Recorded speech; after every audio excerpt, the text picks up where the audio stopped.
So we're just going to show you the basic rules of the game, and then we're going to go and meet some of the players playing today.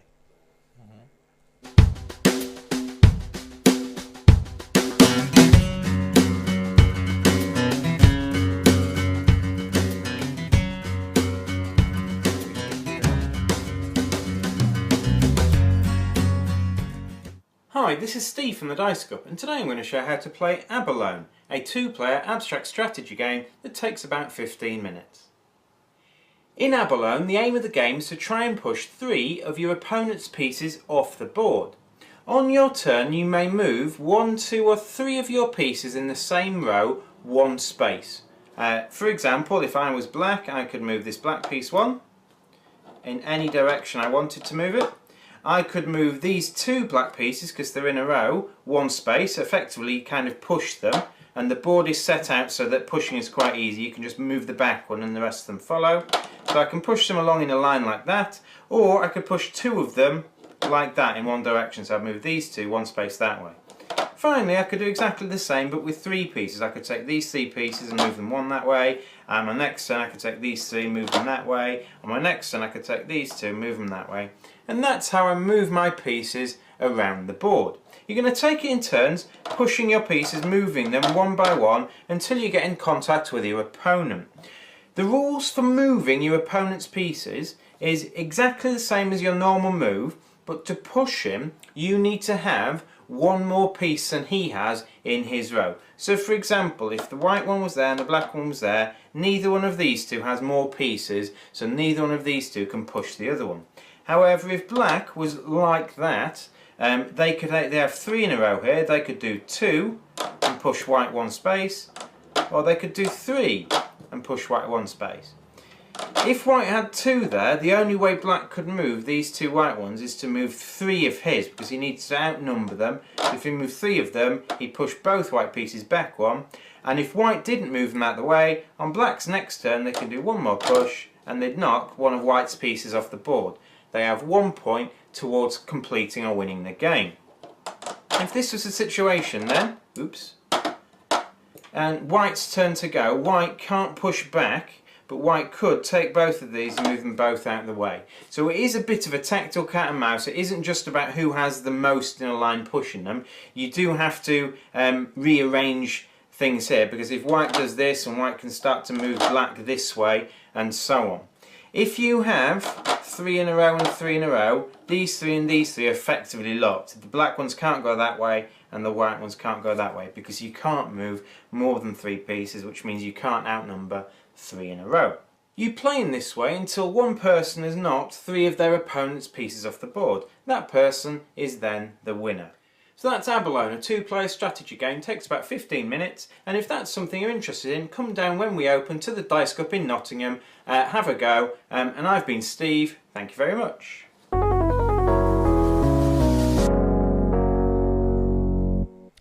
So that was a video I did a few years ago. There's a couple of differences in that. You actually need 6 stones off the board to win the game, and the starting strategy is different. So you could see there that the white pieces one side and the black on the other, but that's changed now, hasn't it? It's changed to something different. Yes, the real thing is that in this game the strategy is to have, like in chess, all pieces working together and trying to control the center. If you do that and the opponent does the same thing, the normal result will be draw. So to try to avoid the draw, they have separated the group of 14 pieces, 7 and 7 in opposite sides of the board, to avoid or to difficult the possibility to have all pieces together. So now it is much more difficult to obtain the goal of having all pieces together and to control the center. So that's the main objective of the game today, as it was in the past, but now it's more difficult. Yes, you've now got your starting pieces 2 sides of the board, so I've got some white ones here and some white ones there, and I'm effectively trying to join them up, because the more pieces I have in a group, the stronger I am. Yep, absolutely. Yeah, okay, so I haven't played this so much. What would you say is a good kind of general strategy towards doing well? Well, the clever thing for me of this game is that I have been teaching chess to kids from the beginning, and this game has exactly the same strategy than chess, even if it is with uh, pieces that are, all of them have the same value and the same shape, etc. And chess are completely different. But controlling the center of the board and having all the pieces together working in the same objective is the same strategy in chess. So I think we'll see when you're looking at a board, if we come in halfway through the game, the person who's generally going to be winning is the person who's probably got more of their pieces together. Absolutely. So if you ever play this game and you haven't done it before and you want to go, try and do that. Try and keep them together or get them together. And generally, that general strategy of controlling like a big block of pieces will do you well. You will see the players on the first boards of the tournament, and they will try to do that right from the beginning, trying to put all the pieces together. And the other, I mean, the first player, in fact, it has an advantage on this game because it can go to the center before the other. So normally, the first player tries to put his stones, I will say the balls, his stone together, and the other one will try to avoid this. So the player starting has an advantage that has to be countered by the other player. How do you decide who starts? I think that I am not sure if black is first or white is first. I think that it is pretty much the same than chess. White starts. I don't know. And sincerely, if we got paired against each other, how would you decide who started first? And well, any way you can decide it. Normally, in our club, when we play with kids, the youngest one starts. So you have worse opportunity to have a better position than the young guy. Okay, so it is true. Abstract games do get harder when you get older. Yeah, but in this case, you only play one game. I mean, there are games like Entropy that you play order and chaos, and then you play chaos and order, and you play both. In chess, you play just either white or black, and here is the same. So you only play one game. If you start second, you are in a worse place, but it's probably only a slight advantage. If I mean, you clearly beat me if I went first at a game that you've played a lot more than me. Well, of course, to have a good strategy is better than starting, but when two good players are playing against, being the first is important. It's really important. Okay. We will see it. We will see. I believe we're going to be looking at 2 games at a time. I believe we're looking at the reigning champion when it comes up on screen, Vincent Froquet. I believe I've said that right. We might mispronounce a few names today. But we'll be looking at 2 games at once. So if one game is more interesting than the other, we'll focus on that. But we get to see 2 things happening at once. You might see different things in both games. And we are also going to see the Korean young players. They're amazing. You are going to enjoy a lot because there is every year a strong group of Koreans, all of them juniors, and it is amazing the capacity of them to understand abstract games. And for me, they are very keen on everything related to space. I don't know if there is something in their education, I mean, to focus on developing the geometric mind or the forms, shapes, etc. We will see in a couple of days with Mensa connections. They are amazing. Yeah. And so I will push you to observe in detail how the Koreans play, because it is wonderful. There's a lot of them here. I walked through and they're kind of all over the hot corridors and stuff, yeah, running around, eating fruit and stuff like that. Yeah, so it's great to see them. It's great to see people of all ages at the event. Yeah, there are another group of young players coming from Spain, coming from the Canary Islands in La Palma, and I am also very proud of them being here, because most of them are pupils of myself. Oh, brilliant. Did you bring them here yourself then? Well, yes, 2 years ago we started with the support of Demis Hasevis, and now the responsible of the educational project that we have in La Palma, called Aprender Jugando in Spanish. It will be something like learning through games.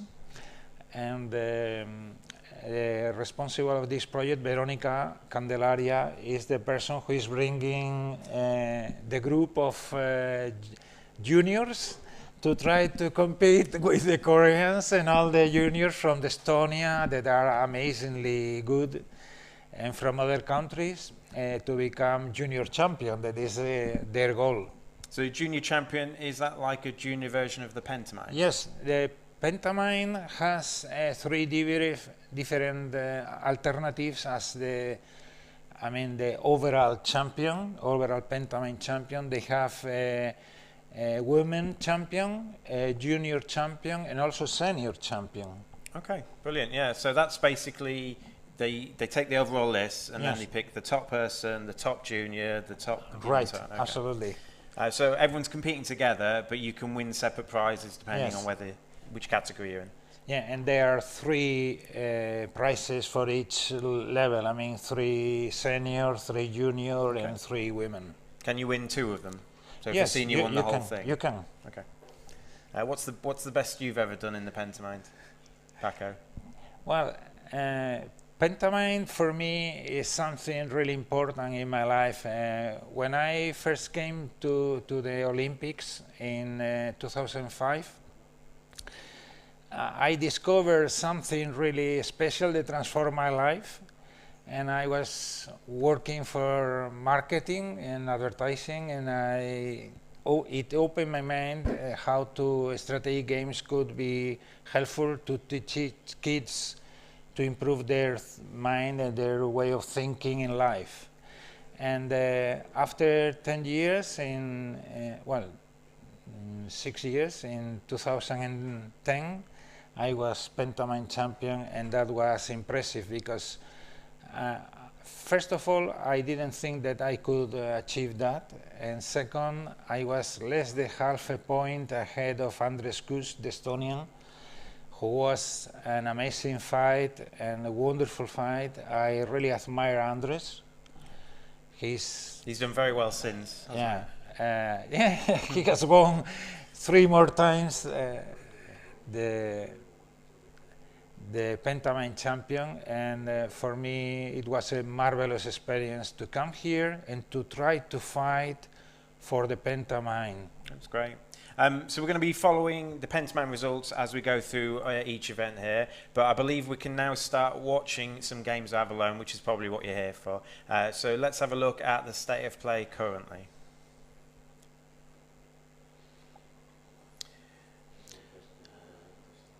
Okay, so the games we were going to be watching have just finished, so we're waiting for the start of some new games. There's a 15-minute timer for each player, so just like a chess clock, you tap the timer down when it's your turn to go. And hopefully we'll be getting the names of the players at some point, but I assume, Paco, that you know a few of them already. Well, here we have the winners of the last 3 years, champions, second, third, and most of them are French, and we have there with the French team and Belgium also UK guy David Pierce. So in the table 1 we have Mr. Garnier, Frédéric Garnier from France, and he was bronze last year, and he is playing with the 3 years in a row champion, Abalone champion, Vincent Frochot. So this is going to be tough. They know very well each other. They both play in France. They compete for being French champions, and now they are defending France in the Mind Sports Olympiad. This event doubles up as the World Championship for Abalone. Yes, as well, absolutely. So if you win this event, you don't just get some points towards the pentamine and a medal and stuff. You actually get the World Championship of Abalone. Yeah, that's amazing result. And competing with that, they have David Pierce and Habraken. Habraken was silver last year, and David Pierce was third 2 years ago. So now you have, in these two tables, you have all golds, silvers, and bronze in the last 2 years. Well, David Pierce has won the event before twice. So twice.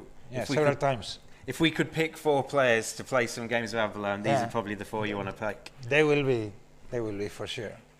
So now you will see how they start and how they try to control the center. Well, there is something that I like very much. Have you seen they shake hands before starting, like in chess? I love this. Yeah. It looks like black goes first as well. So that question we were trying to answer first. Yeah, black went first on game 2. So, anyway. yeah. So this is just the contrary than chess. So it's not white starting; it's black starting. In Go is the same. In Go, black starts. It looks like that's the same starting move in both games, pushing black. 3 towards the centre. Yeah.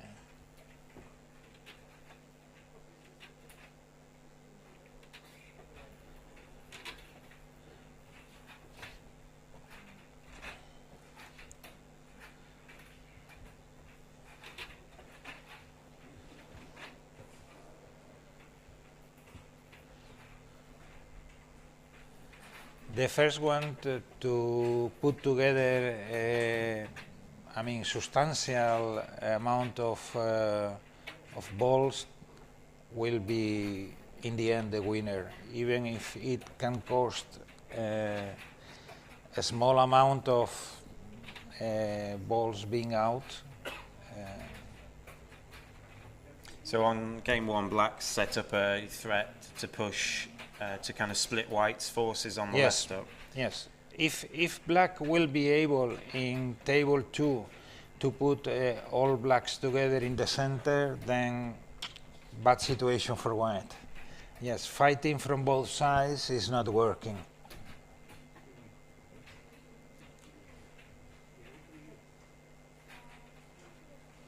And this is a Swiss event, isn't it? So these people will be the top people in the event currently. So they are playing the best against the best. Okay, so Frederick and Vincent will be the top 2 in the event overall, won't they? Absolutely. Because I think this is game 3 overall. I think that this is game 3. Yes. It is strange that we don't have any Korean playing here, but. I think that in the future we will have the Koreans fighting again. Well, they're very young, aren't they? They'll get there. It's invaluable experience coming to something like this.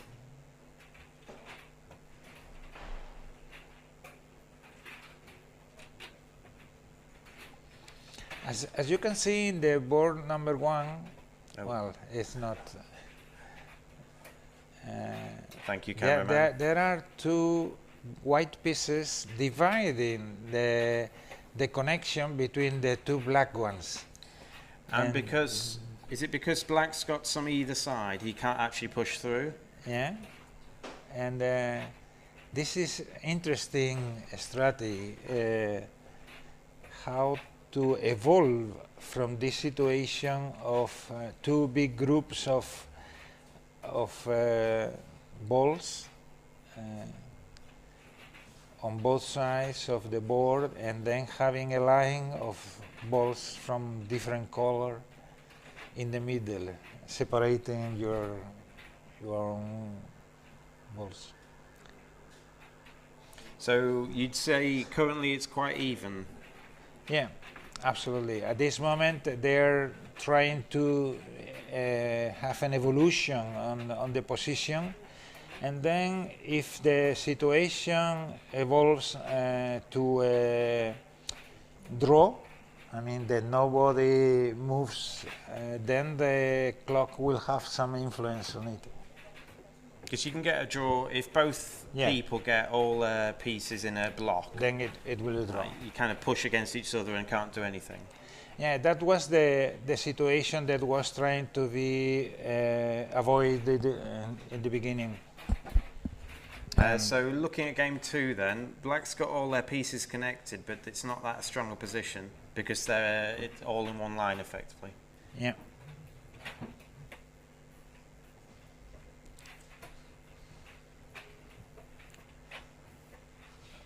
Although there's a row of whites on the right hand side that are not far off getting pushed off the board. Looks like that David Pierce, the black player, is having a stronger position in the center, and let's see how it's going to evolve. But you see there are two black balls in. He's going up, and putting together those two balls will be very, very important. So rather than trying to push white off, he's trying to reinforce himself. Yes. The strategy long term is to have everything together. If you push one or two balls out at the beginning, but you lose the center, you will lose in the end. You should be getting one now, though. Yeah. Yeah. But you see that black is pushing out one, but not losing the position. And in fact, he will not mind. Well, he takes out because he put a black ball together. But it is more important for him to keep all together than pushing out pieces one by one. Well, in fact, now I wouldn't have done that, but no, I mean that losing the control of the center is something so important that I will try to avoid it.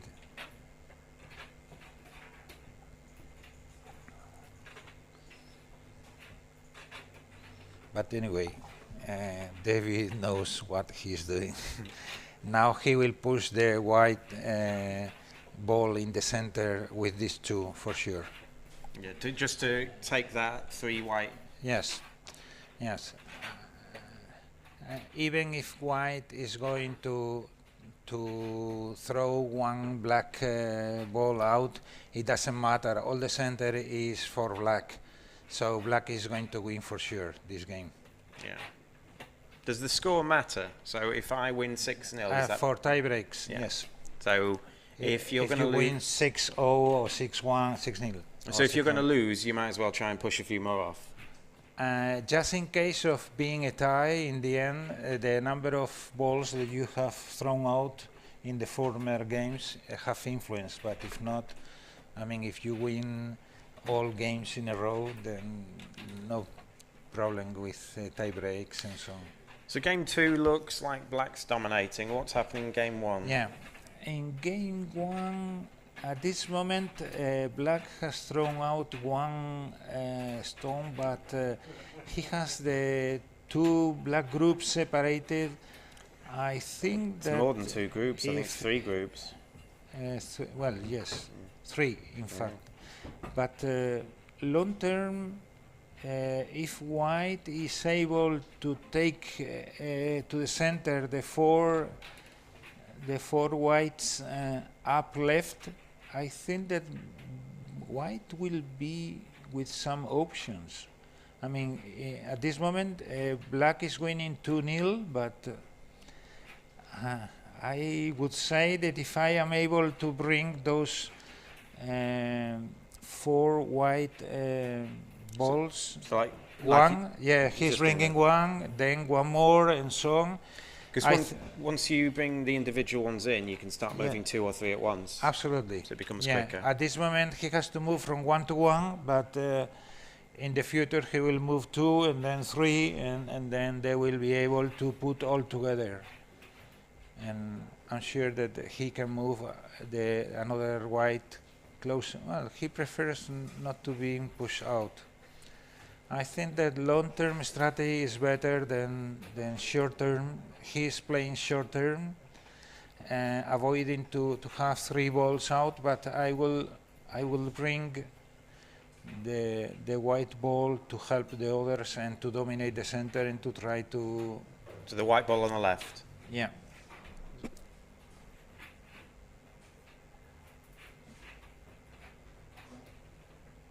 So He has to do it soon because black's threatening to. yeah, he's threatening to cut it to put out the connection, the white connection ball. I think that he's going to move. So he doesn't mind. I don't understand. Well, So white is Vincent, isn't it? So the current defending champion. yes. So he knows better than me what he's doing, but. But these two have played each other a lot, you'd imagine, Yeah, because sure, they're both from the same country. absolutely. They know each other very much. And What happens I mean, is it the same in most games when the clock runs down? So if, for example, white takes ages and runs out of time, what happens? I think that the player with the time run out loses. Okay.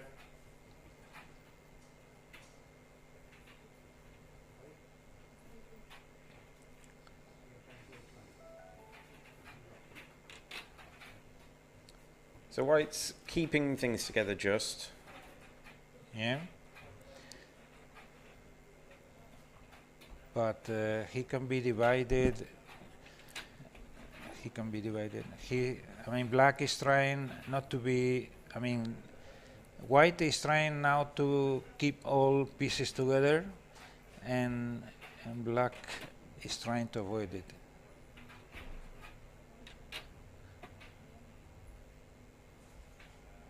So black can, I mean, they're not going to do it, I imagine, based on what you've said, but black can knock another white one out if he Yes. doesn't move it. Now, black could bring one white out.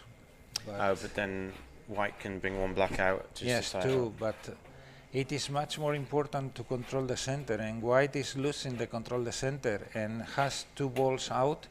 So I think that is not a good decision on white. But So if you were white, you'd still be trying to get these pieces Yes. at the bottom. yes, Okay. instead of moving to the upper left, I will have to try to put all pieces together, control the center, and trying to evolve from that situation. But black can just cut this off again, can't they? Yes, he can, and there are 3 or more black groups. Black, in fact, has a anarchic strategy, just trying to push white balls out, but on the long term, I think that it is much more important to have all your pieces together. Because either if you have lost 2 or 3 white balls, if all your pieces are together and in the center, you can push your opponent strongly and try to reach 6 sooner than your opponent. Okay. So white's 3-0 down now. Yeah. With this situation not so clear in terms of control of the center, even if white looks like that is controlling much better, this 3-1 can have an important influence in the rest of the game. Because if you start pushing to a point where you're pushing them off, they can push you back off in response. Yes. So if you're 3-0 down, that's not Yes, something you can get yes. into. So you, at that time, you will have to concentrate on pushing and avoiding being pushed. So the best way to avoid this is to have all your pieces together. If you have all your pieces together, Yes, pushing, it is very strange that you can push and being pushed if you have all your pieces together.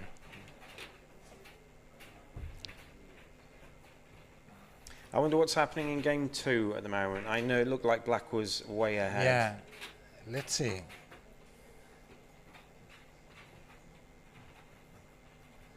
Oh, in fact, for sure he won. Yeah, that was very quick. It looked quite dominating at one point. Yeah. So thank you, cameraman.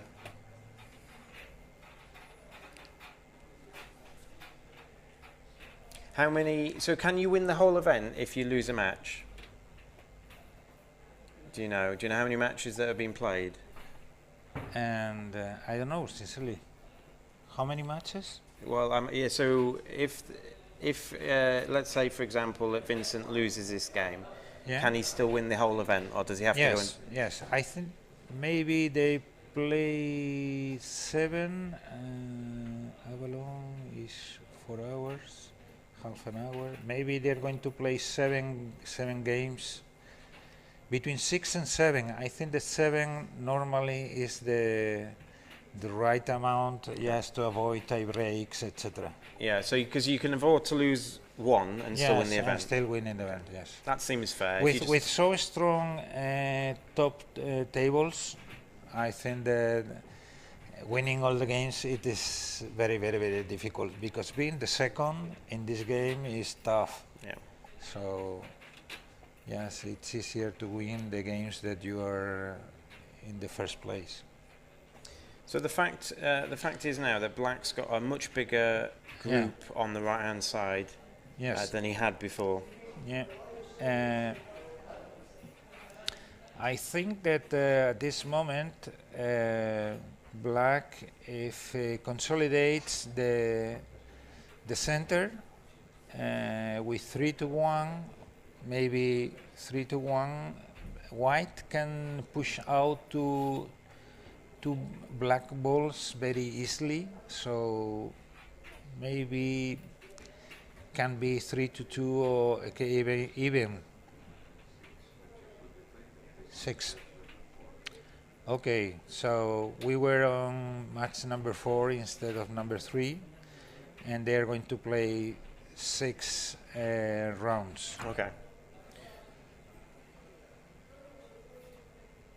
So 6 rounds means that unless there were over 30 players, then you can afford to lose one and still win the event. Yes, maybe tied or something like that. So how do you tie in this? Do you kind of get those 2 blocks and agree on a draw? Well, I think that for the tie breaking, you mean? No, can you draw a match? Yes.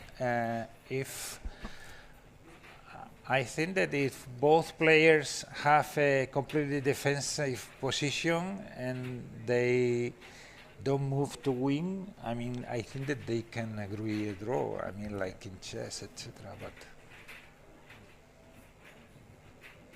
this was one of the situations that the organization wanted to avoid in the past. Yes. So now looks like So White could have knocked a black piece off there, but rather than do that as consolidated. Yes, consolidated, yes. But Black's got 3 on the row on the left there that can kind of push through White. Yeah, Okay, he so stopped it. White avoid this.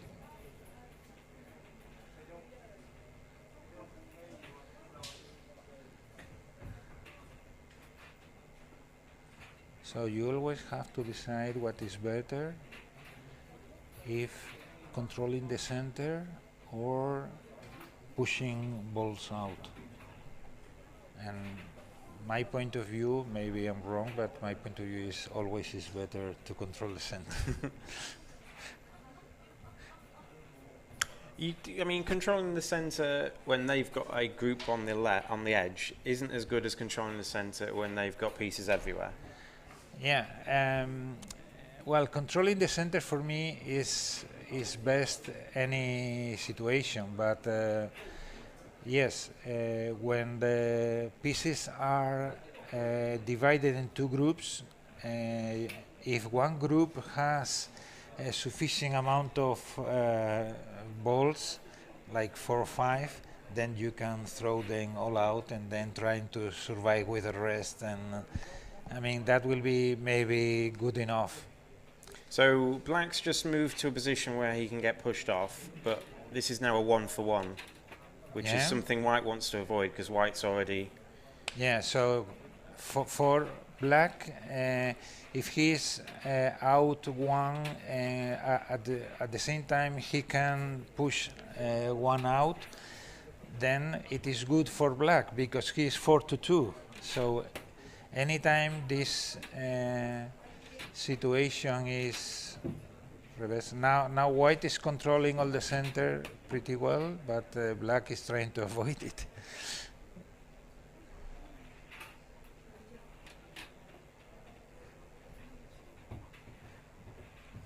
Have you seen that white has tried to bring the last ball from the down part? If he will be able to bring this, it will be very helpful to have it in the center, even if he is losing time. Yeah, I'm not sure that... Well, he's got 3 individual white balls that aren't connected. 4 now.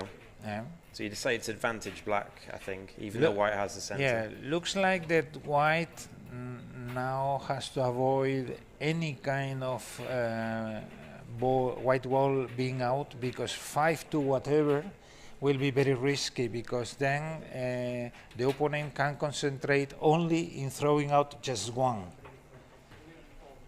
So white can't move that one on the edge now, because either way he moves, it gets pushed out. Well, at this moment, white is not forced to move that. Not at the moment. Not at the moment. He can wait and bringing the rest of the balls.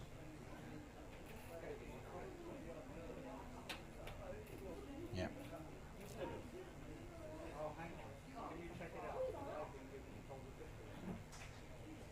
I mean, for white it's important to bring this long ball out, but at the same time it's more important not to lose control in the center. So now black is trying to force 3 against 2 to destroy the center, and white has done just the contrary, avoiding it, but controlling the center.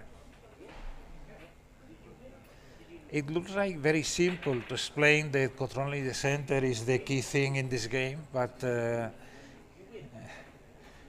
it's very hard to do, balance. because if you threaten to push people out of the way so you can get the center, and you just move a piece to make 3 in a row, they just push through the 3 in a row in a different direction, and you haven't got it anymore. Absolutely.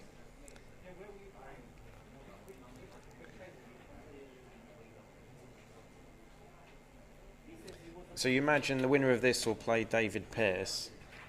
Sure. The way yes. I think so. I think so. And they will play, well, not for the gold, but close for the gold. Yeah, for a medal probably. For the medal, sure. Yeah. No, for the medal, absolutely sure. Yeah.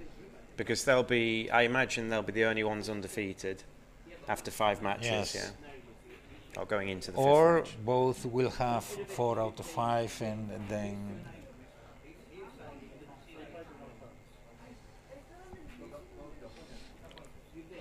So now you see 7 white balls in the center and all black ones surrounding. So and white is thinking how to evolve from this. I mean, how to be able to put either more balls together or trying to destroy these 3 black balls on the center left. So against. Well, what point does time start to take a part? Sorry? At what point does the time start becoming an issue? Well, I think that if any of both players finish their time, they will lose. So even if they have 5-0, they lose if they run out of time. They lose. Okay.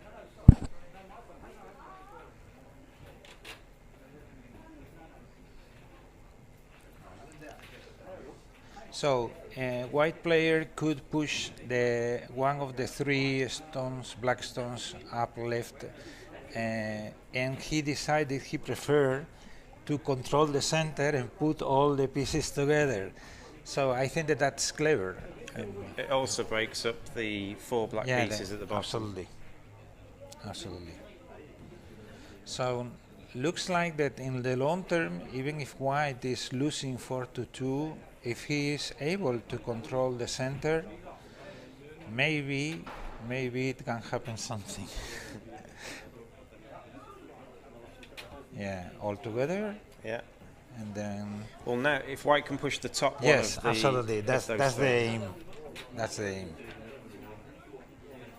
Now, if he pushes, then 1 out. And so he's going to push on the other way. Yeah, and this can't be broken up either. Now he's going to lose 1, but white is 1 out.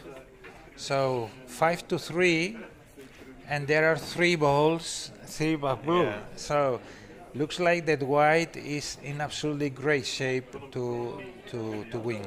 He won't get all 3. Even if he is losing at this moment. Yeah, he won't get all 3 of them though. Black will have time to get some of them out. Well, yeah, time is also very important.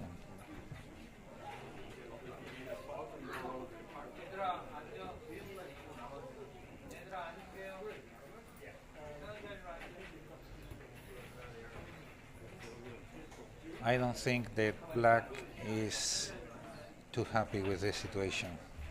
No, he's running out of time as well. That is why he's thinking how to force just 1. What is his alternative to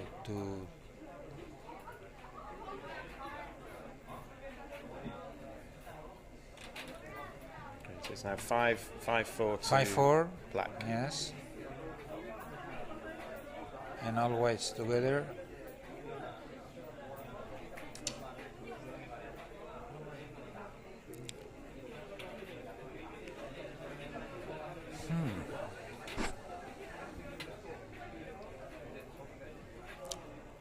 I would avoid to have these 2 white balls down. I will put together. You put them together now, yeah, would you? Absolutely, no problem. 5-5 with all pieces together. I think that it's not 5-5 yet, though, is it? If you put them together, you've got a chance to take this piece. Oh. Yeah, he's preferring to control the center. I think that we have talked about this. Yeah, quite a lot. And even if he will be able to put 5-5, but he prefers to control the center. Now 1 ball, white ball is separated, so he's going, yeah. Now 5-5, yep. and white is better. So I think that long term, white is going to win. No problem with this white ball being alone on the downside. Is that because black can't push it? Yeah, anyway, he's going to push one way or the other. So he's going to put all together, and in the end, black has to put together all its pieces.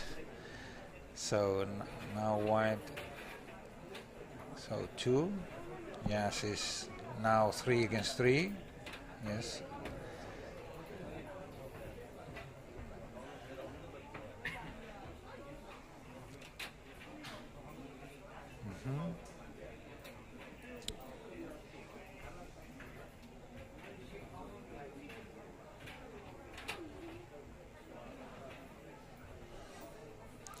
So now the strategy, these 2 white balls up left will come to the center, will push, and then the game is over. I mean, there is no way black can do anything.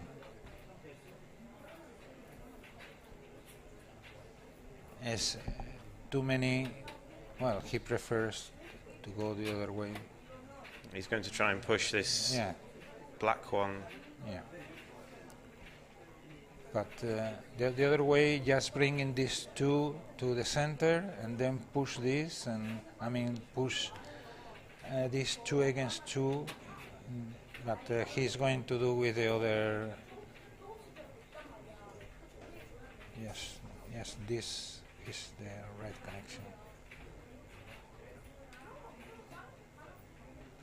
15 seconds, it is not going to be enough.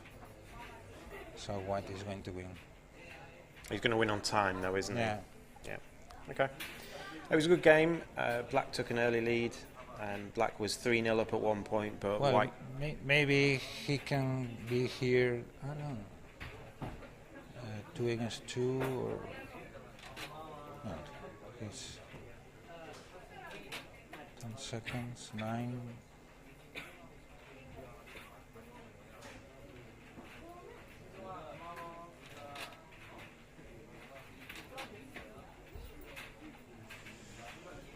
He'll bring that single white one Yeah, down. single white is too far away, it's not working.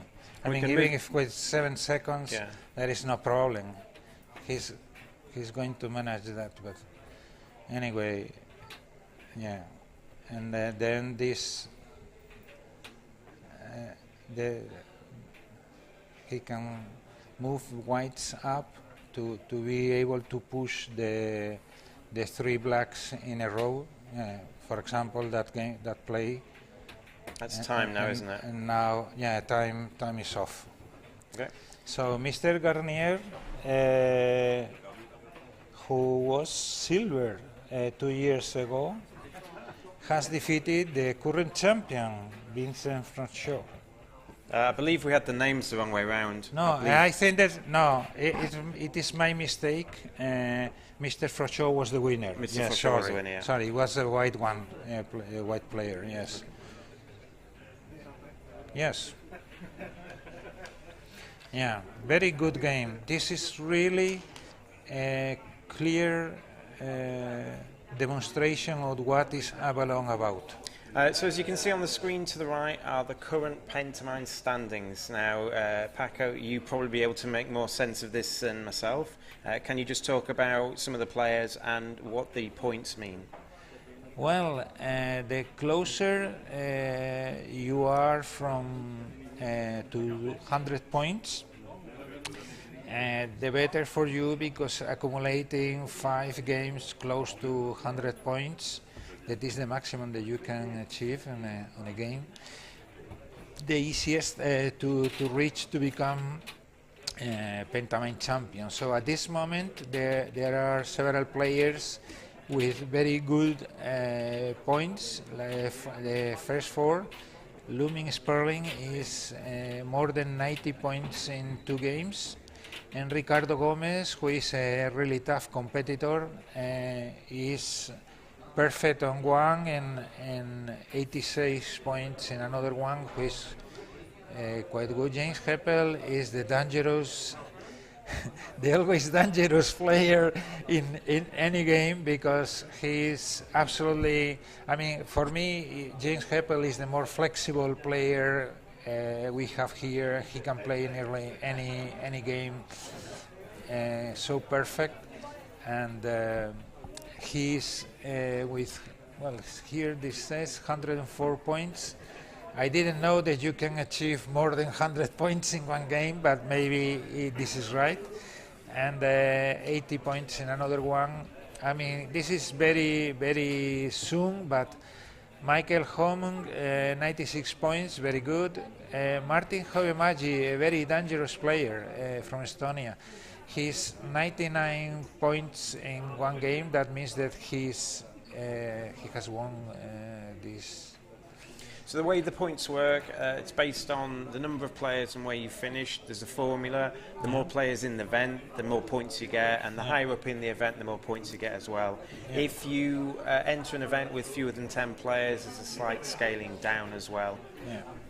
And if you play in a tournament with 50 or more players, I mean, the number of points that you achieve when you win is really close to 100. So if this is a 2 sessions event, having a couple of so good results, 95 or more points in this kind of event, you are obliged to play 2 to score for the Pentamine. Then it will be easier that you are good enough in minor. events with only one session to achieve the final goal of becoming Pentagon champion. Okay, so we're going to have a slight break now before the next Abalone match. We're just going to go to commercials. We'll see you soon. Hi viewers, let's talk about Pandora's easiest way to invest, the Go and Grow. Go and Grow is an incredibly simple and automated service that allows you to earn 6.75% per annum and take your cash out at any time. Here are some benefits. It has a yield of 6.75, helping you to plan for the future. You can access your cash without any excessive withdrawal penalties. You also get a diversified portfolio of investments supported by advanced and reliable technology. And you only pay tax when you make a withdrawal over your capital amount invested. That's not all, there's more. You can share access with the people you trust to invest together for a shared goal like an upcoming world trip or a wedding. And if you are already a Bondora investor, you can transfer your existing Bondora investment portfolio to Go and Grow with just a few clicks. Check for more info in the description box below and visit us on Facebook at Bondora Capital. Start today and make your dreams a reality with Go and Grow.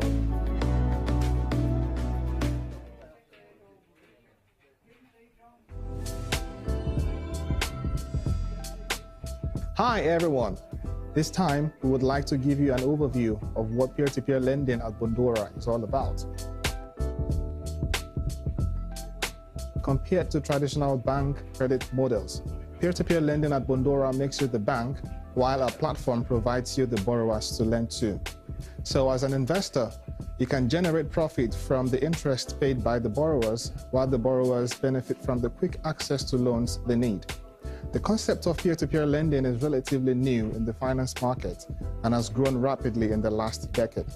So if you are new to peer-to-peer lending, would like to be an investor, you can visit our website at bondora.com for more information or check us out on Facebook at Bondora Capital. And that's it for today. Visit our website to start investing and subscribe to our channel for more videos. Thanks for watching and bye for now.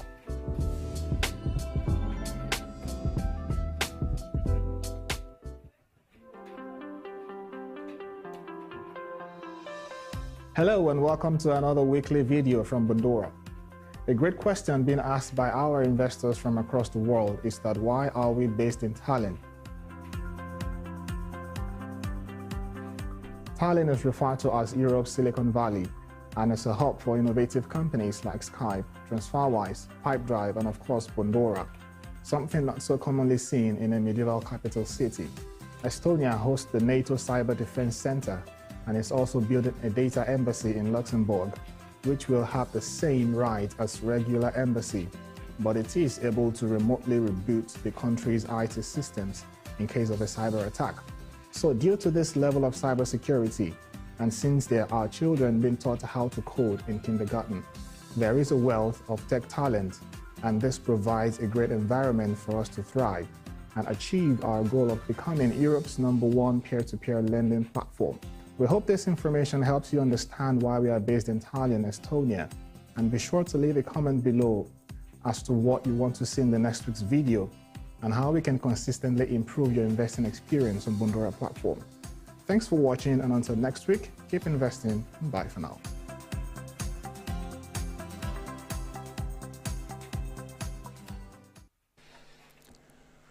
Welcome back. We're here at the Abalone World Championship at the World Marine Sports Olympiad. We're looking at match 5 now. We're looking at 4 players on the table. We're going to be looking at 2 games at the same time here.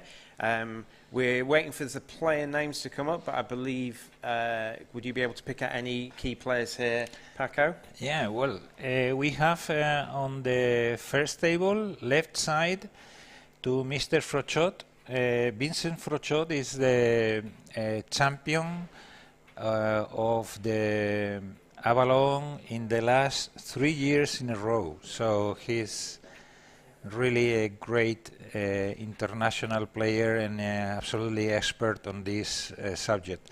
And on the right side we have David Pierce, he's an absolute legend on on Main Sports Olympiad and also on Pentamine, because he has been Pentamine champion in 2008 and also in 2007, and he has the amazing record of 157 medals throughout the history, throughout the 22 years of the event. So that's 157 times he's come in the top 3 in a variety of different events. Yeah, with 48 golds, 49 silvers, and 60 bronzes. That's very impressive. That's like he's some 50 ahead of the next best. So it's very, very good.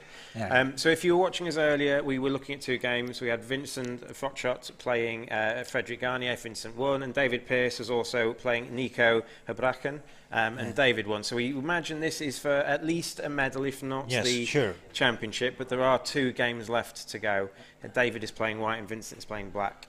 Yeah. On the other table, we have, I don't know their first names, I'm afraid. We have Taste and Charles Joseph playing. We didn't see them earlier, and looking at previous years, they've not made a medal position that I can see. But clearly, they must be decent players, because after 4 matches, they're on table 2, and it is a Swiss event. Yeah. So a Swiss event means that when you're playing, or when you're getting paired up for a match, you will be playing someone on a similar record to you. So the likelihood, if you've won 3 and lost 2, and you're going into match 6, you'll probably be playing someone else who's won 3 and lost 2. Yeah. So if you ever fancied coming to one of these events and you wanted to enter an event, you think, yeah, I'm okay at that, I'll give it a go, and you're not doing so well chances are you're going to be playing someone else who's not doing so well. So in terms of the level of competition you're going to get, that's pretty good. And it's also more fair with the good players, because they always play against very good players. It is very rare that a very good player on the first, second, third table is playing against a very weak. So it is an easy win. No easy win in the first tables. So the best players are playing against, and the middle players are playing against, and the weaker players are playing so against. If you're thinking of coming along to one of these, you don't feel like you're going to get embarrassed necessarily. You'll be paired, the way the Swiss works, you'll be paired against someone of a similar level to you. Similar level. If you've only won 1 out of 3, well, you play someone else's 1 out of 3, and so chances are it will be competitive enough so that you feel like you've got a chance of winning. Absolutely. So we can see the 2 games here. We're looking at table 2 to start with, because that's probably the easiest one to comment on. Table 2, it looks like one massive block of black nearer the centre, and cut off a few white pieces. The score is currently 1-0 to white, but you'd imagine that black's probably got a stronger position at the moment. Yeah, the black bulk of pieces together, it is really impressive, and I don't know what's happening with the black ball in the middle of the white ones, because maybe this is going to disturb the black strategy. Isn't that really bad for white though? Because that it's bad for white. Bad for white, yeah. Because white hasn't got many 3 in a rows now, have they? White would like to have a white ball there, and then the position will be equal or even better for white. So the situation, well, now black has most of pieces together, but white is also having all the pieces together. Anyway, I think that I would prefer the black, but I'm not sure. Yeah, not sure. The other problem with black as well is he had a couple of 4 in a row then. 4 in a row isn't great, because it's not working. Yeah, you can only ever move 3 at once. Yes. So there, black had a chance to push white off, but he would have left one of the 4 at the back by itself, and that's not what you want to do. Absolutely. So we're going to have a quick look at game number 1 against probably the 2 undefeated players in the field at the moment. I think that the game 2. Oh, sorry. Yes. No. Game 2 will be something to go afterwards. Yeah, I think the game 1 is much more important and more difficult to comment, because the strategy is not that easy. Everything is separated and. It is. It looks like, I'll just speak before we move over to game 1. White has evaded the black piece. So basically the black piece now is still by itself, but white now has the opportunity to start pushing it towards the edge and kind of consolidating the white pieces. Yes, but but black will not take out that piece there. They will not. Because that will be, I mean, a winning position for white. So. So we've just been told the first names of the people at game 2. It is Mark Taste, I think I'm pronouncing that right, and Oliver Charles Joseph. I imagine Oliver Charles Joseph sounds like a very British name, and Mark Taste, I'd be hazardous to guess where he's from. But clearly they're both decent players. They're at table 2. Yeah, very good. And at the moment, currently in that game, it is 1-0 to white. We're going to move over to game 1 now with Vincent Froshot. Have I said that right? Froshot? Froshot, yes. Froshot and David Pearce playing out. I believe they must have played several times in the past because both of them have got a tremendous record at this event. Yeah, they know each other for sure, and they know how strong are the opponent. Yeah, so in the 6 years this has been the World Championship, 5 of those years has been won by one of these two gentlemen, and in the year it wasn't, David Pearce came second. Yeah. So they're both very, very good at this game. Who would you say is currently... Well, Black is 2-0 up. But generally, who do you say has got a better board position in this game? Well, I think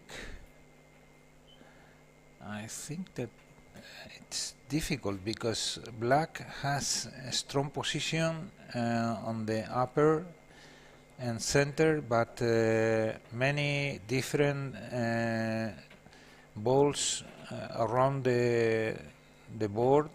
So I don't know.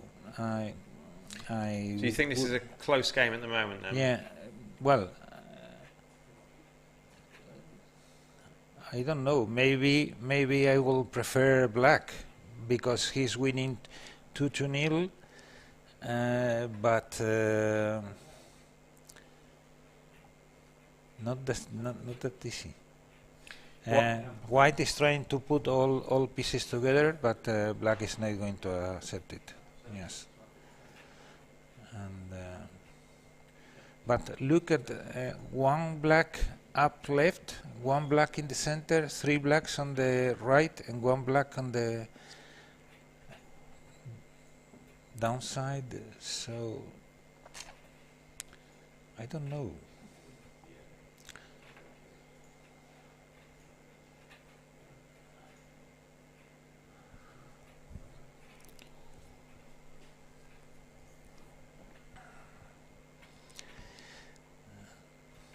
Well, by the time being, 12 minutes against 8.5.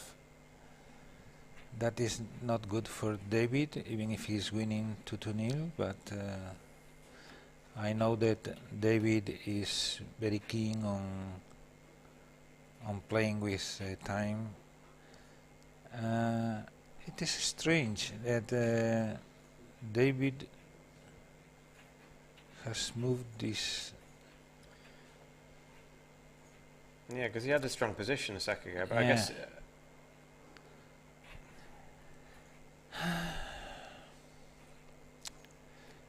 It is so difficult to comment games from another players because you don't know what they have in mind, and for sure the strategy, the overall strategy, it is the same in their minds than in our minds, but applying the good or bad strategy.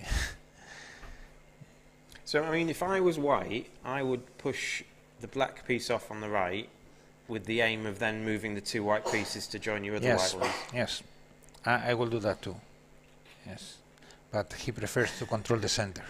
That's your favourite thing to do. Yeah. Well, the thing is that if you control the center, then you can do the lateral moves.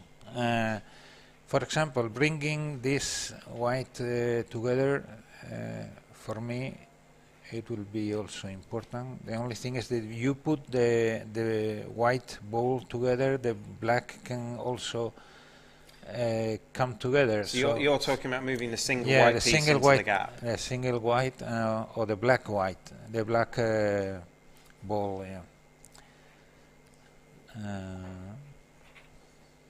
2, 2, 2, 2, 2, 3. So black can also push the center 3-2, just connecting with the single black ball. I mean, these 3 against 2 in the center, and just the black ball in the middle of the that move. Yeah, that's the move you were talking about. Yeah. So black is trying to put all the black balls in the center and all together, but has 5 balls still going around. So, but they've split white up, and white at the moment can't. That is very can't important. do that together, Yeah, that is very important. They have split it, and all the 4 white balls up there are 2 against 2, and black was well defended, and now is okay.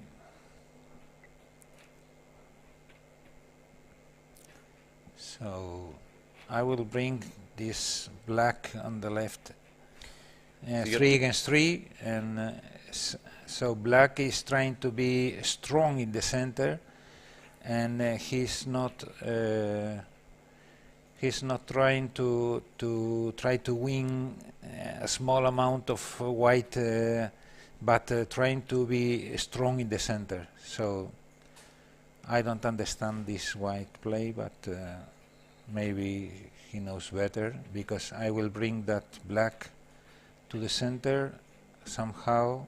So you're talking about the black at the bottom? Yeah, this black on the bottom has nothing to do there, and just pushing that is not helping white. So I am not sure what was well, I imagine trying. I imagine white will now move the 3 white ones down to this spot to threaten the other way as well.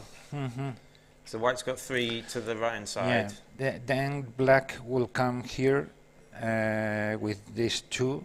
Okay. He's going to put the white in the middle, in the hole. I mean, this ball, white ball, has been moved by David, David, yeah. By David, yeah. He's trying to enter in the hole, just up and having 3-3 defensive move and attacking move either way. So David has forgone knocking some, because David had several opportunities there to push a black off the board. Yes. And David's clearly playing for the win, yes, potentially, but in theory he's like 4 minutes down on the time as well. Yeah. So he should probably have knocked one of those off when he had the chance. I didn't understand well why David pushed with these 3 instead of moving the other one, but it's stopping these 2 pushing back. If you move that one into the gap, he just yes, push back. Yeah, you're right, absolutely right. That is much better. Yeah.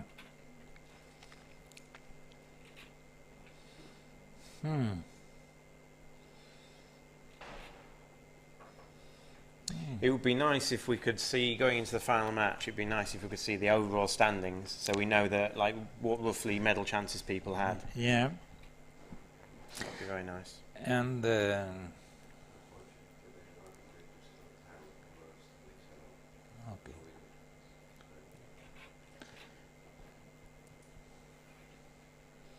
so now looks like the white is trying, I would say, sorry David, a desperate measure to push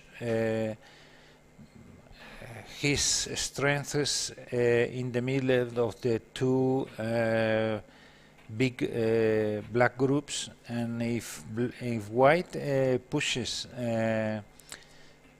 black balls out, he's going to have completely 2 big groups separated, and so I'm not sure.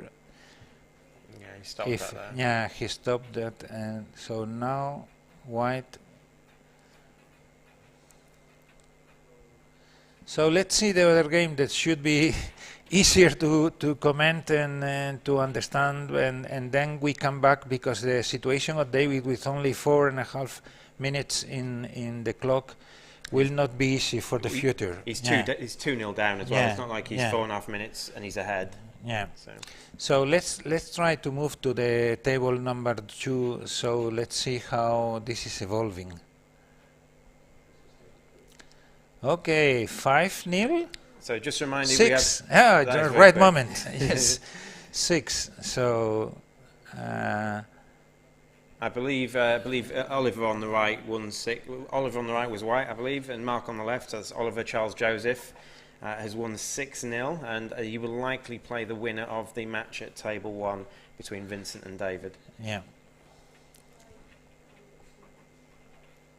If we can have this shot, yes, because then we can see the clock, 4 minutes, 15 seconds. You also was mentioning earlier when we were talking about the original setup, we haven't actually seen a game properly from the start, but you can see in the back table the original setup where you've got the white pieces split into 2 halves and the black pieces split into 2 halves, which is different to the intro video we had where you had all your pieces in one group. Yeah, together, yeah.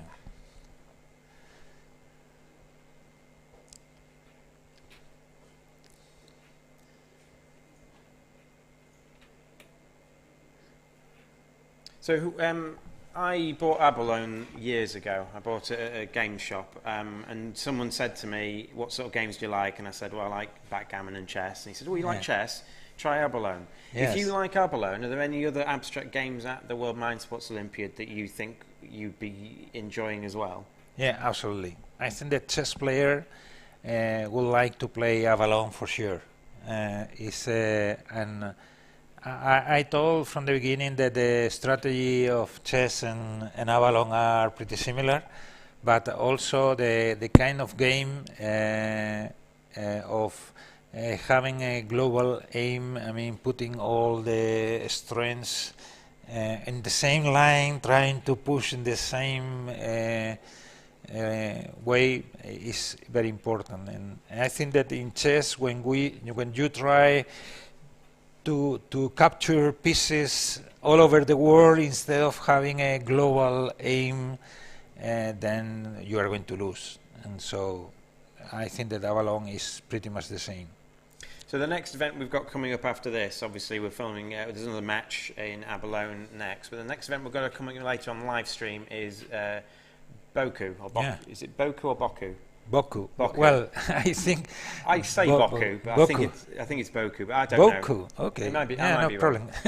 Which is another abstract game, yes. but it's less about controlling the center in Boku. Yes, Boku for me has only the meaning of combining geometrics, combining lines to have increasing combined strength then one by one. I mean, you have to make 5 in a row, and the way of obtaining or achieving that result has many things to do with the effectiveness of the place of the together. Not just trying only one aim. If you have 2 aims on one play, it is much better. I mean, always trying to do 2 things at the same time, not just one. Yeah. So we can see now in between comments, Vincent is now 3-0 up, and David's still 3 minutes down on the timer. And the position is absolutely. Sorry, David is lost by white. I mean, there is no way white can do anything but keeping the position, and the black is going to improve little by little, and there is no way all that big group of black balls in the center can be defeated or can be separated, or so. I think that black has only to bring down or to bring back the little piece down, and well, he has moved that. he's trying to put this to. I don't understand that move. Okay, sorry. That's okay. Maybe he knows much better. He's going to get at least. Now he has. It's interesting. He has changed his mind. I mean, black, instead of controlling the center, he has decided to throw out two white balls just to have 5-0, and with the security that he's going to win in the end. I mean, he's 4-0 independently of he can be 1 or 2 or 3 black balls out. There is no way. So David is trying to escape with that white one, but he's not going to. It's not possible. So even if David managed to capture all 4 black, he's still ahead. In the long term, just black has all pieces together, and or nearly all. I mean, the 3 in the middle of the white ones, which is good for him because white cannot move easily.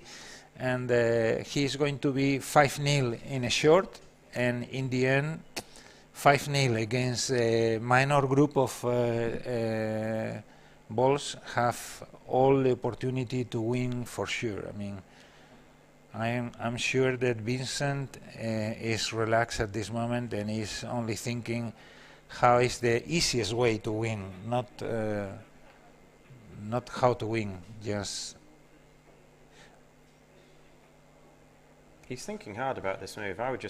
Me personally, I would do what you said. You can get 5-0 up by just pushing the white off at the bottom. Yes. Or trying to push it down a bit, or maybe block it with the other black pieces. No, I think yes. I think he's going to block to avoid the white to leave from there. But okay, he's thinking in the future, not short term but long term.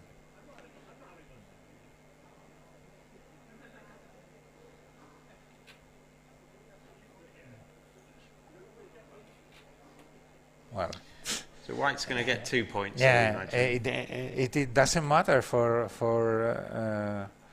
black. It's just to put all together. I mean, it doesn't matter if he loses 2 points. In fact, black has decided to avoid to take out the white ball on the bottom. And concentrate the strength on the center. I think that I will put more black balls together. If he wants to change his mind and trying to win on the upper side, then it will be better to have more black balls together in the center. No, he's going to push.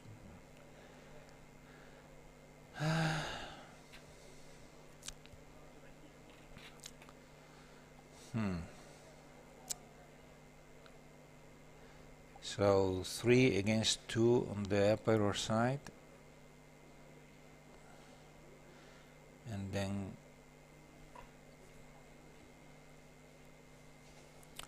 I don't know. Black is separating the. I imagine he'll move these 2 down. Yes, because I think that it was confusing that black had the possibility to take out the 5th white ball, and he didn't do it, and then having only in mind, okay, 1 more white ball for the rest of the game. I mean, I don't understand very well, but he knows. Maybe he's playing to not lose rather than to win. Well, you mean because of the time? Yeah, because of the time. Well, maybe. But he cannot lose. I mean, if he throws out the 5th, now he concentrates on taking out the 5th. But this is strange.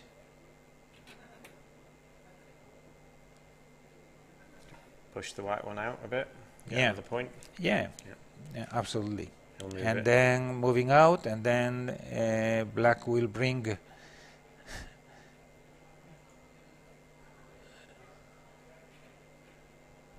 Maybe.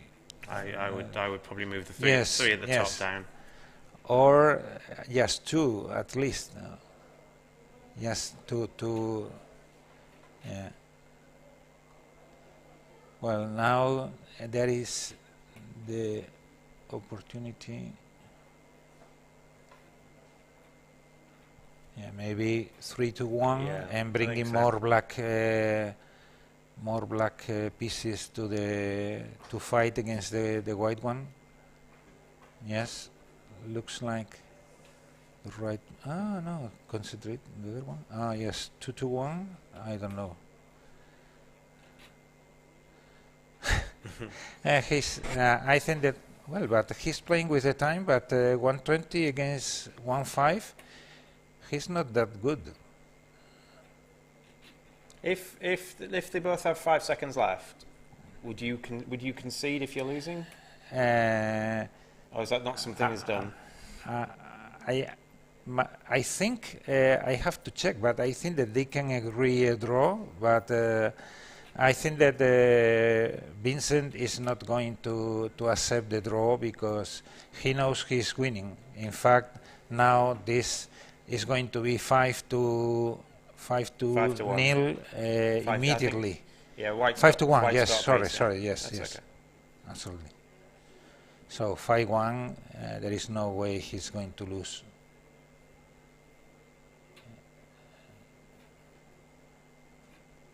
Yeah, 2 to 1, yes, to avoid. Yeah. And white can't threaten a push off because black he's pushed their way. Yeah. So black comes. Oh, Yeah. Okay. That's game. Yeah. Okay. Okay. Yes, finished. White gave Yeah. up.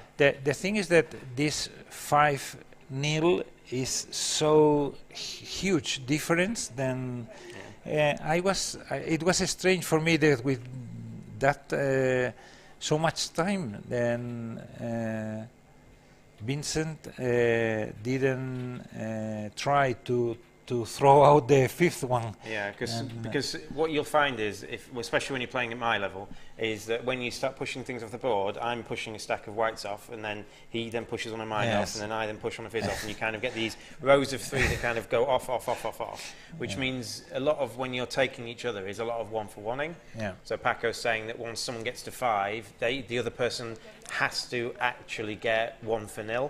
You can't get any 1-for-1s then from then on in. Yeah. So we've got a few more minutes before the 6th and final round. It feels like Vincent is the undefeated player. Yeah, sure. And likely he will play the winner of the other match, we believe was Oliver Charles Joseph, but we never know with pairings what can happen.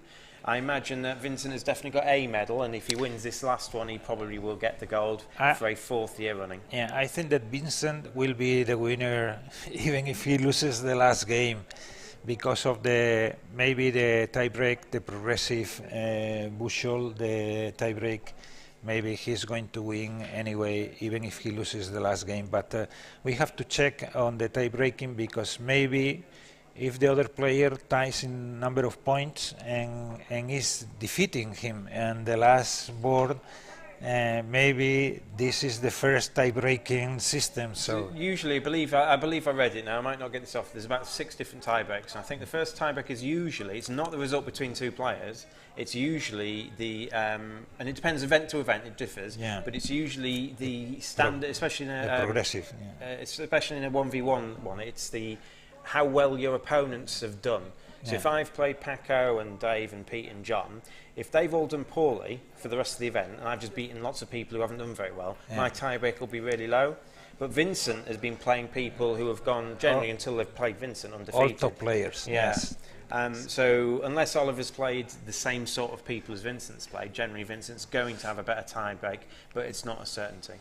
I believe if that's tied, it's the result between the 2 players. Mm-hmm. And then if that's tied, it might go back on count back, how many pieces you've pushed off the board in the losing situation.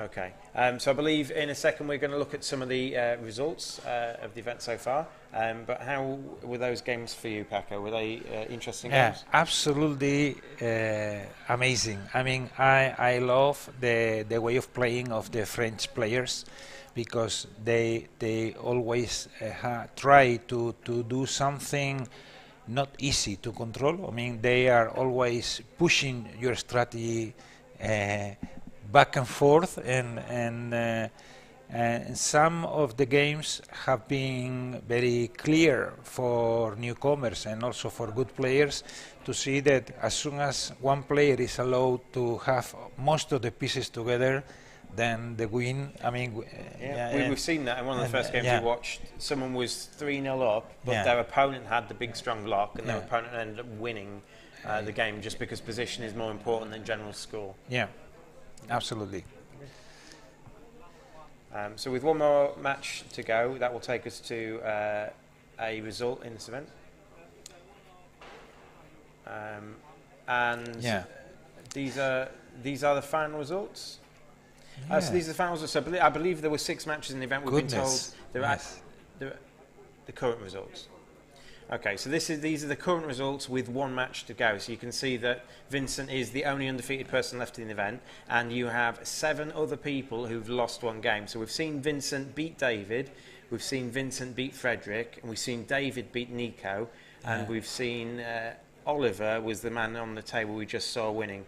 So this is the current result. So if Vincent wins or draws the last game, he's definitely won the gold. And based on tie breaks as well, I imagine he's going to do a count back. If Vincent loses his last match, we're likely to have a 4-way tie. So someone on 5 wins will fail to get a medal, which would be quite unfortunate. I think that I'm going to check how is tie breaking. So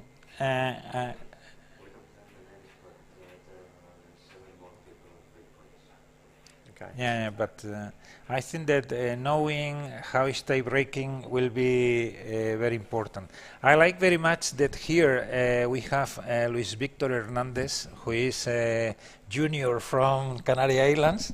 I'm very happy that he is trying to compete for the medals. So I hope that he can be in first or second table, and we can commend his game. And do you think that's one of the Korean boys you were talking about? No, he's Choi. Choi for sure is Korean, and so in the middle of the strong David Pires, Habreken, Garnier for sure, Mate Hattrell, and Charles Joseph are these 2 juniors. That's brilliant, isn't it brilliant to see young people doing well? In fact, Nico Habreken has been one of the best juniors ever in this tournament. He has been Pentamine winner in junior, and he's so good. He's playing on the top level on most of the games. We will see him in Boku also. And he's so strong in all the maths calculation. I mean, all these kind of games that Estonians are so strong. Okay. So we're going to be looking at, with one match to go, I imagine that Vincent will play Nico, if this is the order of their tiebreakers. I think that the way of selecting the player who is going to play with Vincent. Here, Nico. Is that Nico on the left? Nico, so we've got Nico on the left and Vincent on the right. This is the final match. No, this is Matthew Hattrell. Oh, it's Matt Hattrell. Okay, apologies. So we're going to get the names in a sec. This is Matthew Hattrell, who was on 4 wins out of 5, and Vincent, who we've seen the last 2 matches. Matthew is playing black and Vincent is playing white. And on the right we have Nico Habraken and Oliver Charles Joseph. Oliver we saw win the last match. Actually got the wrong player round, I believe. We thought. Steve, I think that it is very important on the long term to know how is the tie breaking. Would you like to go to understand that, or me going? What do you prefer? I'll go. I had a look at the tie breaks to a different event. I think that it is very important to know the tie breakings, and for the first and then also for the players with 4 points. Okay, I'm going to try and find that out for you. 1 second. Then I stay alone for a while. And so we can concentrate. Both games are difficult at this moment. I mean, they are playing strategies of having separated groups on both, and so situation is, I mean, it's quite difficult for both players. I mean, I think that if we concentrate in game 2, White is trying to connect all the pieces, and I think that he's doing quite well on the long term. I mean, I think that this is a very good strategy, and I think that White is close to win this game, because these 3 against 2, well,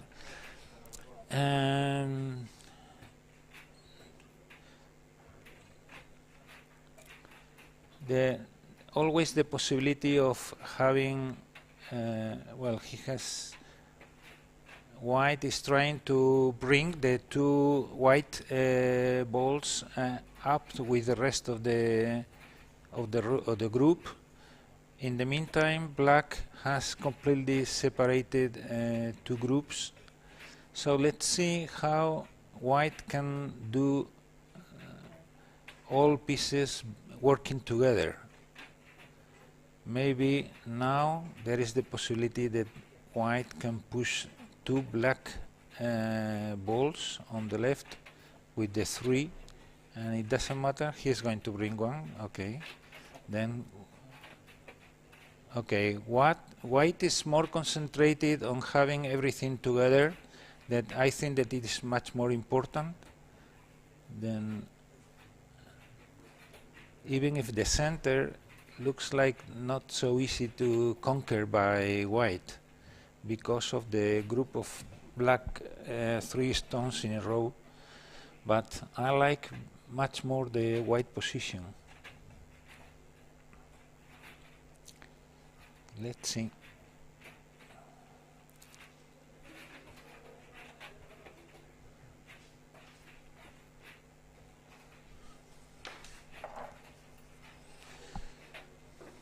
Go on, I'm back. Have I missed anything interesting?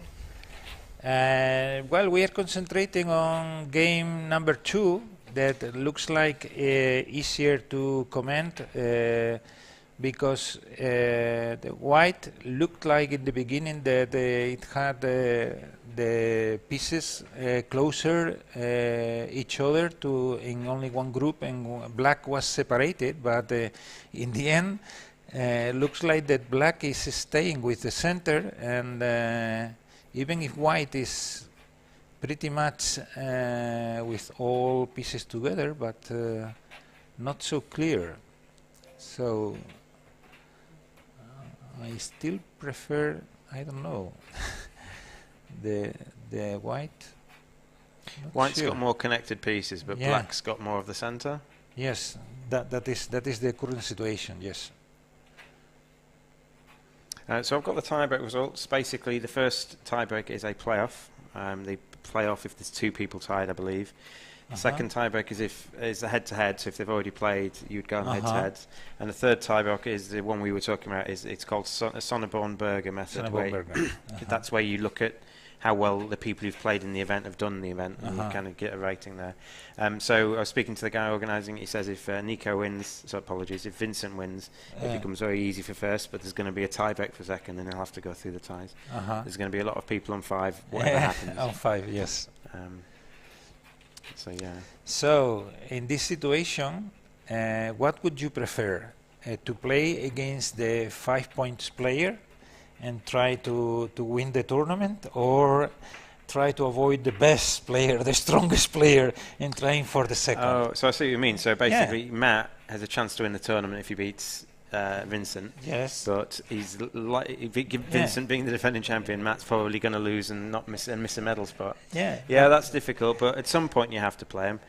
And if Matt's lost a game without playing Vincent, it means that someone else has beat Matt, and he probably doesn't. You know. The problem is that with so many players with 4 points, even if you defeat Vincent, you will have 2 or 3 players with the same number of points as you. I mean, not only Vincent that is with 5 already, but another 2 or 3 more players with 4 points that pass to 5 points. So you will have 4 or 5 people with 5 points. Yeah.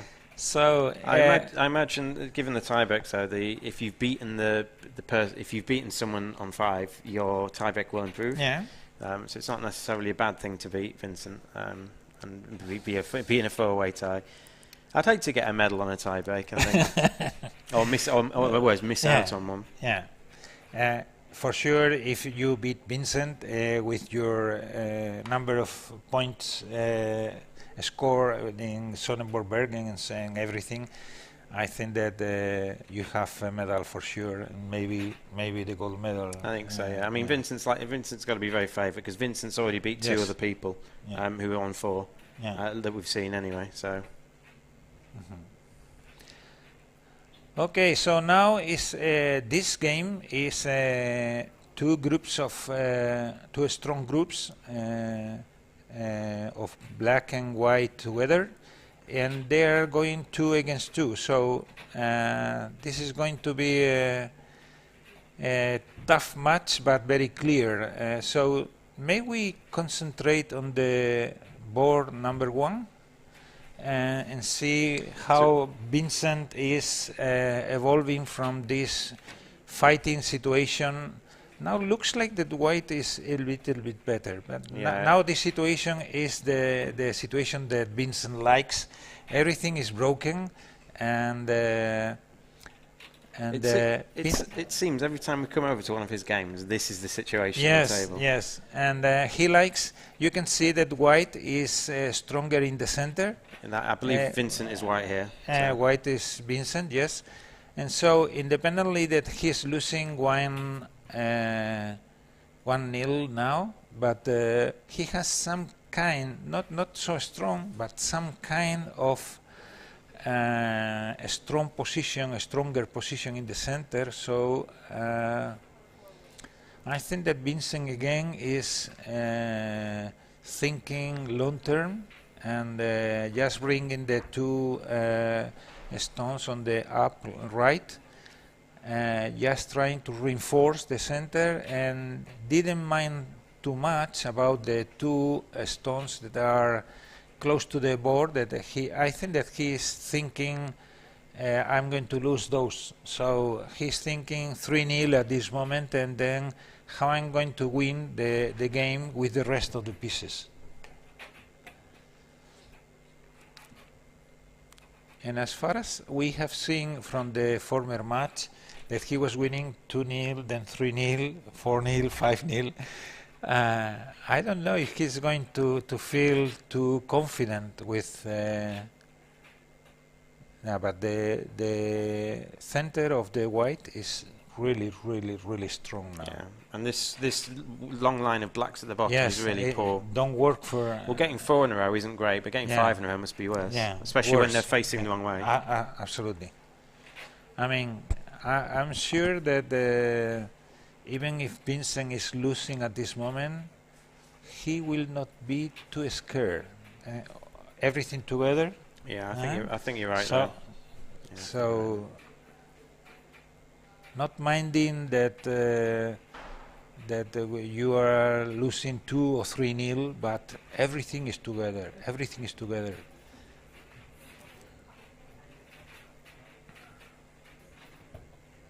So when you've competed in the pantomime before, is this one of your events?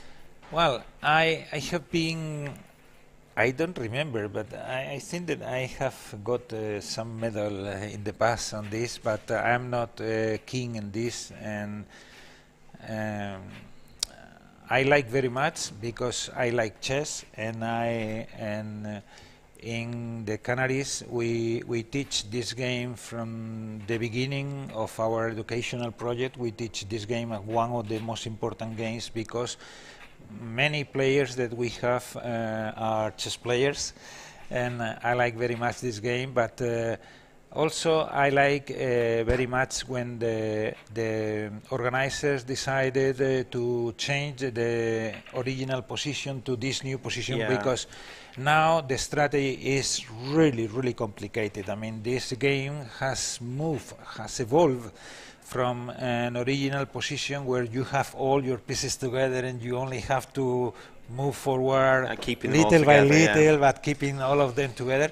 Now it's really difficult. It's in a strategy games now. Do you think that the change in starting positions has made going first stronger?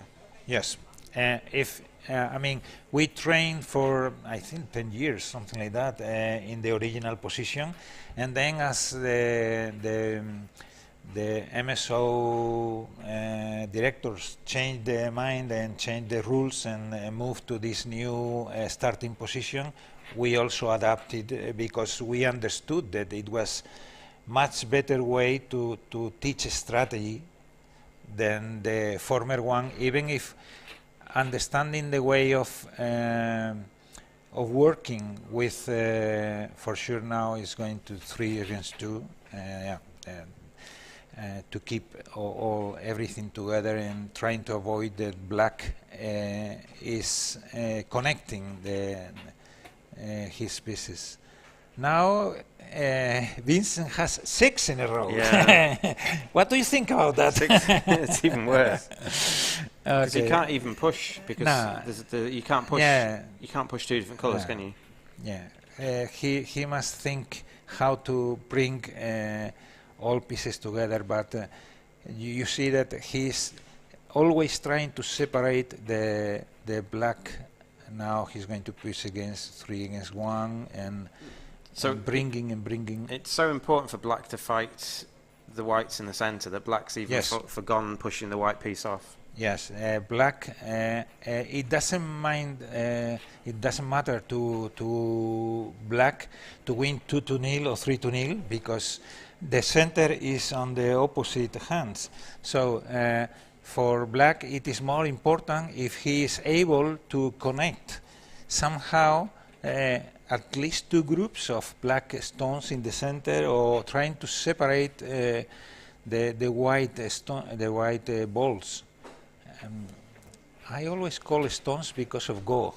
In Go, we call all pieces stones, and that's fine. I think stone. I think if you say stones, people know what you're on about.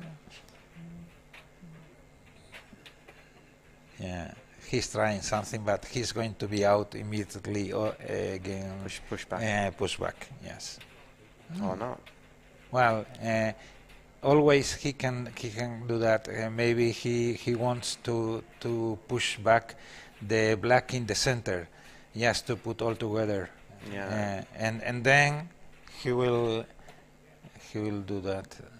So now we should. I think it's better. Yes, to avoid this play. Yeah. But he can also push 2 against 1 and keeping all together. But I will push this 2 against 1 to avoid this play because it was good black play. Now black is connecting 2 of its 4 groups and is separating some white stones. So anyway, I absolutely prefer white. He is still keeping to be in the center and all pieces together, etc. And on top of that, in some moment, he can bring back the one who is in the border. Yeah, he can't move it yet, but he can in a bit. Do you think white should push this single black piece out, or would that be giving up the centre? That will be a good play, but also bringing this will be good. Yeah, okay. He did it, and he will connect, and then. And then he's 2 out. Yeah, because the more connection to white out, so white is losing 2-0, and it has 2 pieces upright. Sorry. So if black can connect I mean, the whole black pieces are now interconnected, but they are not working together. I mean, they are interconnected, but not Do you working. feel like, yeah, I was going to say, would you feel like that? Because it stops white. Separating, yes, yeah. It's a good strategy to separate the efficiency of white. Because if you have the original block of 7, something like the original 7 allows you to push 3 in lots of different directions. Yes. But just chucking one black piece in the middle of a block of 7 means it destroys your strength. Yes. So like there, so this black piece has been surrounded by 6 whites, but those 6 whites are not very strong. Yeah, they're not, because they cannot. I mean, the strategy now, you will see Vincent how he's going to move on the sides and leave this black. Alone in the middle to be able to evolve from this situation, because now it's 2-2-1. He's no 2-2-2. This is black. This is 2-2-2. It looks like it, yeah. We can count the pieces on the board. 4, 8, 12. Yeah, it's two each. Two each. Two each. And so it's advantage white then. Yeah, white has everything connected in the center, but 2 in the upright. Yeah. I think that white is clearly ahead, but. All right. Before we go any further, is there any chance we can have a look at game 2? Oh yes, there was a second match, wasn't there? Maybe game 2 is close to. Yeah, so this is 4-3 to black, and black looks like they're winning. They've got the center. Yeah, they got the center. Yes. So black should push. Yeah, 3 against 2, and now game over. Yeah, game over. Game over. 3 against 1. Yes, 2 against 1. Yeah. And 2-1. And that is a game to Oliver. So Oliver finishes on 5 points. Yeah. So he will be in a tie for one of the medals, we think, at some point. We don't know how the tiebreaks are going to actually resolve. But that would be Oliver. So well done there. He's won the last 2 games that we've seen him play on our live feed. And we're just going to move back to table 1, where Vincent is playing Matt. Regarding the pentamine points, that is the most important thing here. Of course, being world champion on Abalone is something that you are fighting for, and for sure Vincent will be an amazing 4 times in a row if he achieves this goal. Which is amazing. But most of the players are here to be pentamine champion, not to be. Vincent will come. Especially because he's an expert on this game, he comes to become world champion on Avalon. But most of the players come here being more or less experts on many games, and they try to become pentamine champion. So if Vincent wins, he will be 6 points, and he will be alone to achieve all the 100 points of the. Or close to it. Again, it depends close. How many people enter the event, but yeah. But if Vincent loses, all players with 5 points will achieve the same amount of points. They will share together. If they are 5, they will be close to 90, 92 points, something like that. And it will not mind if they are 1st, 2nd, or 5th. They will have, all of them will have the same pentamine points. So fighting not to lose this final game with 4 points is really, really, really important. So the pentamine, the way it works, you can play as many events as you want, but you count the best 5, and it's across several different disciplines. So do you have to have a Euro game, or is it just the best 5? Well, I think that the only important rule is that you have to play at least 2 games with 2 sessions. Not fast games with only 1 session, but at least 2 games, or to score in 2 games with 2 sessions, and then the rest of the games. Anything you want. Okay, so you don't have to play a variant on chess. You don't have to play. No. You don't have to play. Okay, no. Fine. Yeah, I understand that most of the players are keen on chess, Go, backgammon, poker, etc., because are the most well-known strategic games than we have here. But some of the players, for example, Ricardo, who is great in Eurogames, absolutely a superb player on this kind of games, and he doesn't mind not to play chess or Go or any other, I mean, of the well-known strategy games, the classics. So it's looking very good for White here. White is now 4-2 up, now, and White is threatening. Now, he's conceded. he resigns. Matthew resigns because White is so good. I mean, it's 4, and then 2 pieces on the... the black couldn't get out, I don't now think. he's explaining the situation where he was not looking like so well, and but Vincent is so good player, and it's amazing. So I wonder when the last time Vincent lost was, because I think he went undefeated last year as well. So I imagine maybe 4 years in a row without losing is an amazing achievement. So we know definitely Vincent's won. I believe there's a 3-way tie for second and third. At least 3, At for least sure. 3 that we saw. There was 7 people on 4, and Matt lost. So there's 6 people on 4. 3 of those will have won. So there'll be a 3-way tie, I'd imagine. Yeah. So we're going to get hopefully potentially get the standings out. If not, they will be put up on the World Mind Sports website. So if you're interested in the standings and you don't have time to come up on the end of this feed, they will do that there. We still might be, obviously, to get the standings, you might be waiting for some other matches in the room to finish. So it doesn't look like looks like there's about 8 minutes left on the clocks. People might still be playing, so we haven't got them there.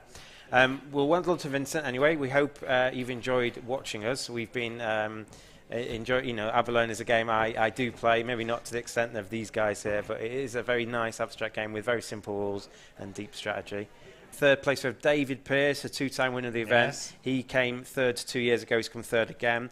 And sadly, just missing out in the middle. He did win 5 events. We saw him twice. It's Oliver Charles Joseph. So apologies. Well done to Oliver for winning 5, but sadly, he didn't quite make a medal this year. Matt Hathrell was the best of the rest with 4 points. With 4 points. Having lost to Vincent in the last match. So, he did have a chance to get a medal there, but sadly just missed out. Anyway, I've been Steve, this has been Paco. We've been commentating on the Abalone World Championships, also part of the World Mind Sports Olympiad in 2018 here in London.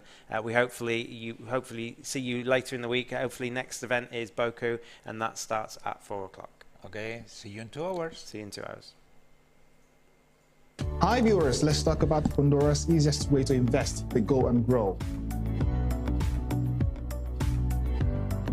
Go and Grow is an incredibly simple and automated service that allows you to earn 6.75% per annum and take your cash out at any time. Here are some benefits. It has a yield of 6.75, helping you to plan for the future. You can access your cash without any excessive withdrawal penalties. You also get a diversified portfolio of investments supported by advanced and reliable technology. And you only pay tax when you make a withdrawal over your capital amount invested. That's not all, there's more. You can share access with the people you trust to invest together for a shared goal like an upcoming world trip or a wedding. And if you are already a Pandora investor, you can transfer your existing Pandora investment portfolio to Go and Grow with just a few clicks. Check for more info in the description box below and visit us on Facebook at Pandora Capital. Start today and make your dreams a reality with Go and Grow.